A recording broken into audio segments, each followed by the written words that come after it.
दोस्तों यूपीएससी का 16वां साल, लबासना के एक्स डायरेक्टर का स्टेटमेंट की एज लिमिट और अटेम्प्ट्स पे क्या लिमिट लगनी चाहिए, और उसके साथ में यूपीएससी चेयरमैन अजय कुमार जी का लाइव इंटरेक्शन, वो भी यूट्यूब पर, जहां पर एस्पिरेंट्स के साथ में इंटरेक्ट करने की बात हुई थी। ये सारी चीजें बैक टू बैक हुई है, जिसके चलते कई चीजें अप एंड डाउन होती रही, बहुत सारे कयास लगाए गए, एक पूरा दिन कश्मकश में बीत गया कि भाई 100वें साल पर कुछ ऐसा अनाउंस तो नहीं कर देंगे चेयरमैन साहब जिसके चलते कई एस्पिरेंट्स के साथ में यूं मानो एक बहुत बड़ा झटका लग जाए उनको। तो देखो बात कुछ ऐसी है कि यूपीएससी के चेयरमैन साहब जो हैं उनके द्वारा कई सवालों के जवाब दिए गए हैं, बट पॉइंट इज कि यहां पर अभी भी ऐसे कई सवाल बचे हुए हैं जिनका क्लियर जवाब एस्पिरेंट्स को नहीं मिल पाया है, और उससे संबंधित जो वहां पर क्वेश्चन आंसर करने वाले एंकर बैठे थे उनके द्वारा भी क्रॉस क्वेश्चन नहीं किए गए। इसका मतलब एक सिंपल सी बात कही जाती है कि एक स्क्रिप्टेड पैटर्न पे काम हुआ, सवाल पूछे गए, सवालों के जवाब आ गए, जो सवाल का जवाब आया उस जवाब को एज इट इज एक्सेप्ट कर लिया गया, क्योंकि वहां पर ना तो एस्पिरेंट्स बैठे थे, ना ही यूपीएससी से कंसर्न या फिर यूपीएससी से रिलेटेड एग्जाम की तैयारी कराने वाले या करने वाले लोगों की कोई वहां पर कहते हैं कि ओपिनियन थी। इतना खुल करके सवाल थे, सवाल वही थे जो एक एस्पिरेंट पूछना चाहता है, बट पॉइंट इज कि जिस तरीके से पूछना चाहता है शायद वो तरीका वहां पर नहीं था, तो कई जगहों पर डिससेटिस्फैक्शन भी है। अब देखो यहां पर हमारे लिए समझना ही जरूरी है कि कौन कौन से मुद्दे पर क्लैरिटी आई है, और वो जो एज और अटेम्प्ट वाला मामला था उस पर क्या कहा है चेयरमैन साहब ने, समझेंगे पूरा डिटेल में। लेकिन आगे बढ़े उससे पहले आप मुझे फॉलो कर सकते हैं क्यूआर कोड को स्कैन करके टेलीग्राम पर। देखो पीडब्ल्यू ओनली इसकी तरफ से 2027 का टारगेट करने वालों के लिए संकल्प 5.0 भी रन हो रहा है, 4.0 भी रन हो रहा है। इनके लिए आपको क्या करना है, देखो आपको पूरी डिटेल ऑलरेडी पता है, तो लिंक है वो डिस्क्रिप्शन बॉक्स और पिन कमेंट में दिया हुआ है, वहां से जाकर के आप ज्वाइन कर लो, या फिर वहीं पर आपको कॉन्टैक्ट नंबर में मिल जाएगा, कॉल कर लो, डाउट्स क्लियर कर लो, फिर बाद में आप ज्वाइन कर लो। सो द पॉइंट इज कि देखो 2 दिन पहले की बात की जाए तो यूपीएससी के 100वें साल पर लबासना, लाल बहादुर शास्त्री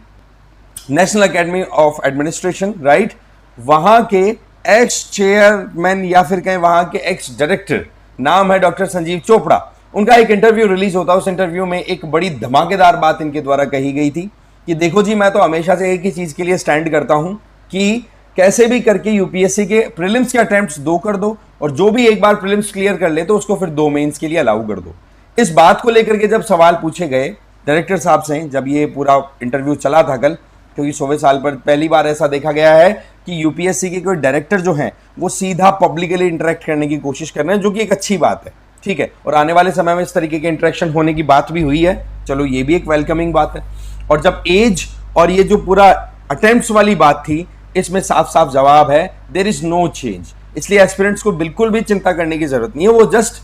डॉक्टर संजीव चोपड़ा जी का अपना ओपिनियन था। और ये बात मैंने अच्छे से वीडियोस में क्लियर की है, जिसने भी वीडियो देखा है पूरा उसको ये क्लियर हुआ होगा कि इन्होंने अपना ओपिनियन दिया था, और ये एक्स लबासना डायरेक्टर है, राइट। यहां पर हम ये नहीं कह रहे हैं कि करंट डायरेक्टर हैं जो इस तरीके से अपना ओपिनियन दे रहे हैं, इनका ये कहना है कि भाई 2 प्रीलिम्स हो और उसमें से जो भी प्रीलिम्स क्लियर हो तो उसके लिए फिर 2 मेंस देने का आपका प्रोविजन हो। इस तरीके से एट मैक्स 4 मेंस एक इंडिविजुअल लिख सकता है अगर 2 prelims back to back clear कर, 2 प्रीलिम्स क्लियर कर ले, और दोनों में ही फेल हो जाए तो फिर उसके बाद में ऑल्टरनेटिव करियर की तरफ चले जाना चाहिए। खैर वो उनका अपना पर्सनल ओपिनियन था। अब हमारे लिए सवाल ये है कि क्या क्या सवाल यहां पर डॉक्टर अजय कुमार जी से पूछे गए थे, जिनके जवाब इनके क्या है वो समझे। तो एज और आपका अटेम्प्ट वाला क्लियर है, फिर आ जाओ ऑप्शनल सब्जेक्ट की बात करें तो देखो ऑप्शनल को लेकर के बहुत सारे कयास चल रहे हैं कि क्या ऑप्शनल हटा दिया जाएगा, कंप्लीट जीएस पे डिपेंडेंसी आ जाएगी, तो इसको लेकर के भी इनके द्वारा कह दिया कि ऐसी कोई बात नहीं है, ऑप्शनल कंटिन्यू रहेंगे। और इसी से संबंधित एक पॉइंट और था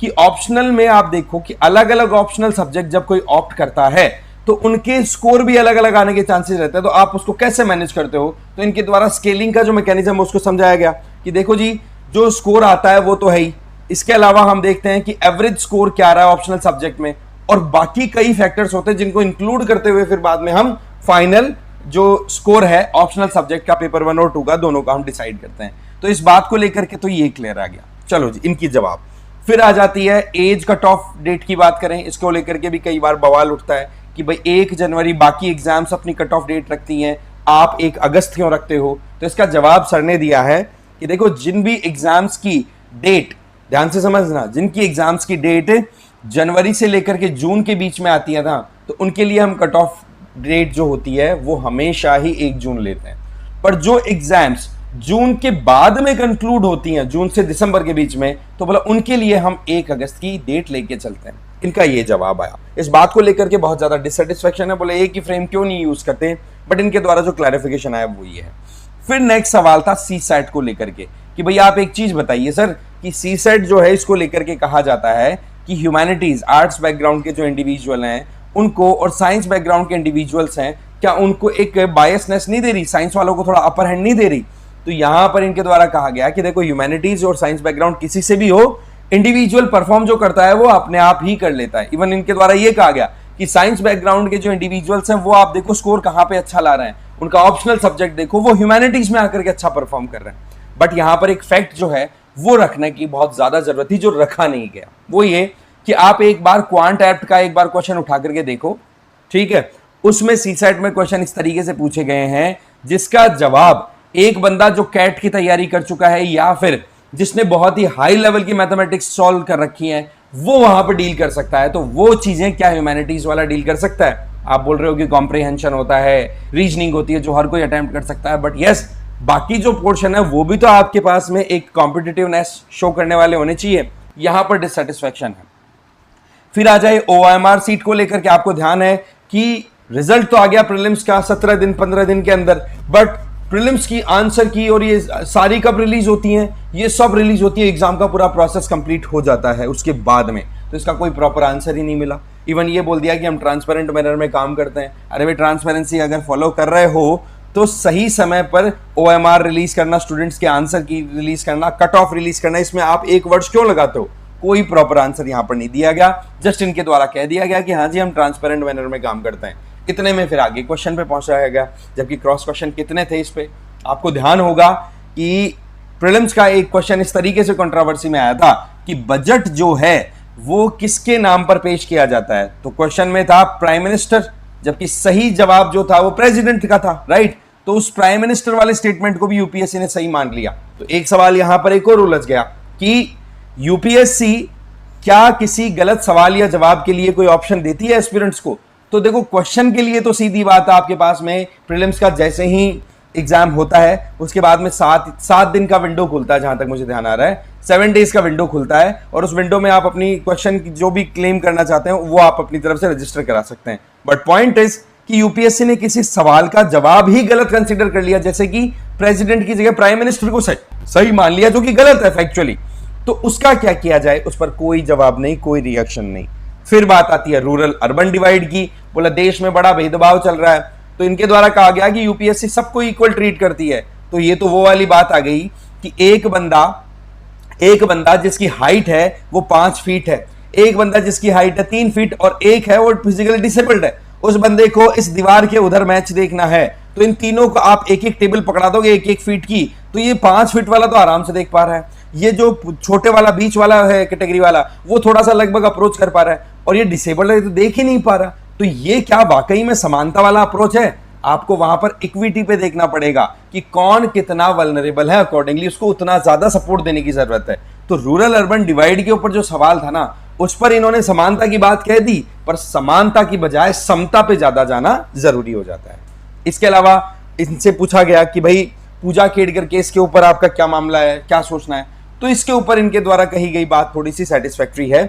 कि देखो जी यूपीएससी 0 टॉलरेंस लेके चल रही है, और अब जो है वो डॉक्यूमेंट्स का वेरिफिकेशन होगा गवर्नमेंट का खुद का बनाया हुआ जो डिजी लॉकर है उसके आधार पर और आधार कार्ड बेसिस पर, जिससे कि पूजा खेड़कर जैसे केसेस को हम मिनिमाइज और खत्म कर सके, और फिर भी अगर कोई केस निकलता है तो कड़ाई बरती जाएगी। तो इस तरीके से ये बहुत से सवाल थे जिनके जवाब तो दिए गए, पर जवाबों के में कई ऐसे छुपे हुए सवाल रह गए जो कि पूछे जाने जरूरी थे, क्रॉस क्वेश्चनिंग जरूरी थी। बट यस वही बात है, ये चीजें स्क्रिप्टेड होती है, लिमिटेड होती है चीजें, 1 घंटे के अंदर आप क्रॉस क्वेश्चन को इनको डील करने की कोशिश करोगे तो शायद जवाब ना मिले। बट यस सवाल अभी भी जिंदा है, यूपीएससी को उन सवालों के जवाब देने होंगे। सबसे पहले कट ऑफ एज का एक सवाल है, दूसरा कट ऑफ और प्रीलिम्स का जो रिजल्ट है वो आप या आंसर की है वो इतना लेट क्यों करते हो रिलीज, क्यों आप वहां पर लोगों को ये पता नहीं करने देते कि भाई वो लोग क्वेश्चन के आंसर को सीधा चैलेंज कर सकें। आप क्वेश्चन को तो चैलेंज करने का ऑप्शन देते हो, पर क्वेश्चन को आंसर को चैलेंज करने का ऑप्शन नहीं देते।